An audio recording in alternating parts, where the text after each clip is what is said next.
इसके पीछे मजबूरी ये है कि वहां पर पाकिस्तान की साइड में जो सिंध में रह रहे हैं राजपूत, वो सारे के सारे एक ही गोत्र के हैं, सोडा गोत्र के हैं।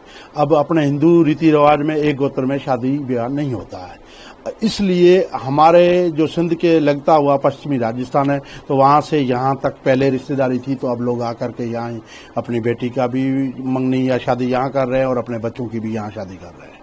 इसलिए ये पॉसिबल ही नहीं है कि आपस में ये टूट पाए। दूसरा यहाँ आने का रीजन जो है वो ये है कि वहां पर जो रह रहे हैं उनको बहुत ज्यादा प्रॉब्लम ये आ रही है कि बच्चों को पढ़ा नहीं पा रहे हैं, अपनी बच्ची को पढ़ा ही नहीं पा रहे हैं। अगर बच्ची स्कूल जा रही है तो वहां से जो है वहां के जो लोग हैं उठा के ले जा रहे हैं, इसलिए बहुत बड़ी प्रॉब्लम है। तो बच्ची पढ़ाई के बगैर या एजुकेशन के बगैर जो है इंसान अधूरा ही है। तो हम एजुकेशन, बच्चों की एजुकेशन के लिए भी यहाँ आ रहे हैं।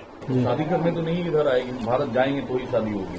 नहीं, वो यहाँ पे आने के बाद में यही था कि शादी करने के यहाँ से, फिर उन्होंने यहाँ पे यही शर्त रखी, यहाँ पे रहोगे तो ही शादी करेंगे, नहीं तो नहीं करेंगे।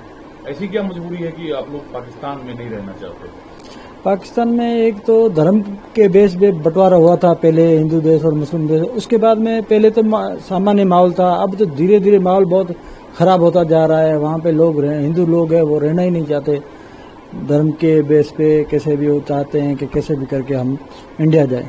ये काफी बड़ा विषय है सर। एक्चुअली जब भारत पाकिस्तान का बॉर्डर बना तो कुछ जो हमारे गोत्र के भाई थे, जो हमारे गांव थे, हमारे भाइयों का परिवार थे, तो वो लोग पाकिस्तान में रह गए। ऐसे काफी, जैसे मेरा गांव भी भारत पाकिस्तान के बॉर्डर पे ही आया हुआ है, तो वहां पे बॉर्डर जब सीमा खींच दी गई तो आधे गांव हमारे उधर रह गए और आधे गांव इधर रह गए।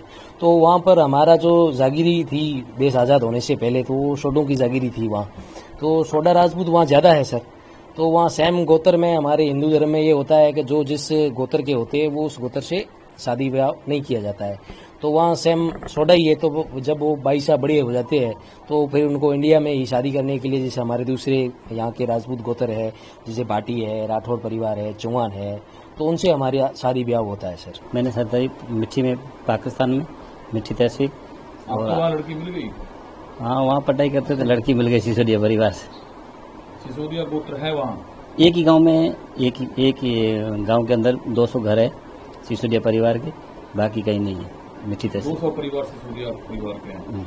क्या है कि कई गोत्र आपस में वहां रह रहे हैं, तो उनकी इतना प्रॉब्लम नहीं है शादियों का, लेकिन उनकी जिंदगी जो है ना, यहाँ अपने जो जानवर है ना, गाय है ना, उसकी भी अपन जो है ख्याल रखते हैं कि भाई अपनी है, बाहर धूप न लगे, उससे भी बदतर जिंदगी है। ऐसा समझ लो कि वहां के जो बड़े जमींदार है, लैंडलॉर्ड लोग हैं, वो लोगों को हथकड़ियां बांध के रखते हैं। बंधुआ मजदूर जिसको कहते हैं, वो सच्ची में देखना है तो आप वहां जाकर के देख सकते हैं। और बड़े बड़े कोट दिए हुए हैं, उनके अंदर उनको रखा जाता है, चावल खिलाए जाते हैं और फिर वापस सारा दिन मजदूरी कराई जाती है। ये हालत है वहां की। यहाँ तो बहुत अच्छा माहौल है, यहाँ तो ऐसी चीज ही नहीं, यहाँ फ्रीडम है। मेन जो है ना, यहाँ फ्रीडम है, वहां फ्रीडम नहीं है। जो बंदा बाहर निकलता है, बाहर सोच रहा जा रहा हूं बाहर, तो उसकी माँ ये कहती है कि भगवान करे ये वापस आ जाए, क्योंकि वहां बाहर से जो सेफ्टी है ना, वहां बिल्कुल है नहीं। वहां बाहर निकलते हैं तो क्या पता ये वापस आएगा या नहीं आएगा, ये सिचुएशन है वहां की। तो पाकिस्तान के सिंध प्रांत में मेघवाल और भीड़ जाति के भी काफी लोग बहुत ज्यादा रहते हैं, उनकी बहुत ज्यादा हालत खराब है। वहां पर क्या है कि उनको बंधुआ मजदूर की तरह काम कराया जाता है। उनके पास उनको इवन कपड़े भी सही से नहीं दिए जाते और 24 घंटा पूरी फैमिली को काम कराया जाता है, लेकिन उनको कोई मजदूरी नहीं दी जाती, सिर्फ खाना दिया जाता है 2 टाइम का बस। उनके पास संसाधन कुछ नहीं है, जमीन जायदाद कुछ भी नहीं है उनके पास। अब ये यहाँ रह रहे हैं, अब इनका पासपोर्ट खत्म हो गया, अब यहाँ वीजा बढ़ नहीं, ये रिक्वेस्ट हम कहेंगे आप ही हमारे ये बताओ कि जो 14 वाला टाइम पीरियड वो